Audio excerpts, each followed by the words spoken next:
I would say I had 5 options. The first option for me was to resign.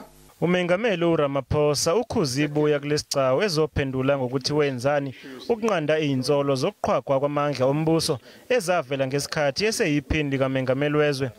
Egcina ukuvela kulesicawu wavuma ukuthi izinsolo zokuqhwagwa kwamandla oMbuso ayizange ithathelwe phezulu ngo-2011. Namhlanje uthe wakhetha ukuqhubeka kulesikhundla ukuze ezokwazi ukwenza umehluko ongcono eqedeni inkohlakalo. The final option for me, which is what I chose, was to remain in my position as Deputy President, not to resign, not to acquiesce and go along and join in,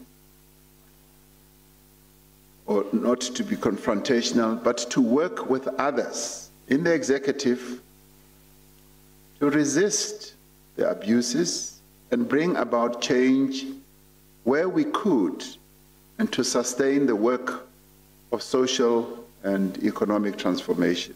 Odabeni lwe-Eskom uthe wayidumele ngesikhathi ethola ngokumiswa kwamalungu ebhodi lalenkampani ngo-2015. Owayengusihlalo waleli bhodi uZola Tsotsi watshela lesicawu ukuthi basuswa ukuze kufakwe abantu abahlobene nomndeni wakwaGupta.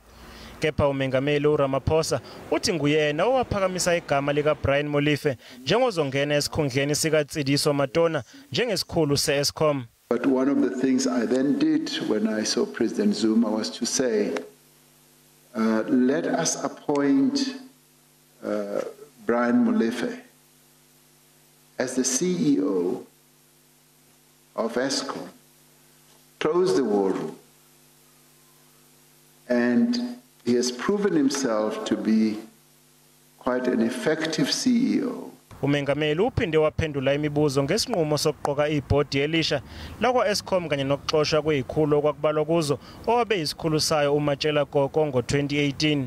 Mr. Koko contends that his removal was an instance of unlawful interference in Eskom's affairs, executive overreach, but he also adds state capture. The suggestion that government cannot lawfully intervene in Eskom's affairs, even to avert a crisis, is completely incorrect.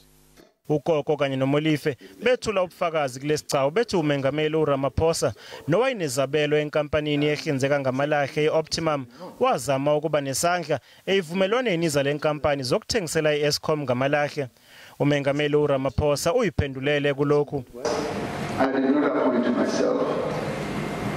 I was appointed by the President, a President to whom I had disclosed all my sort of like business dealings of the past.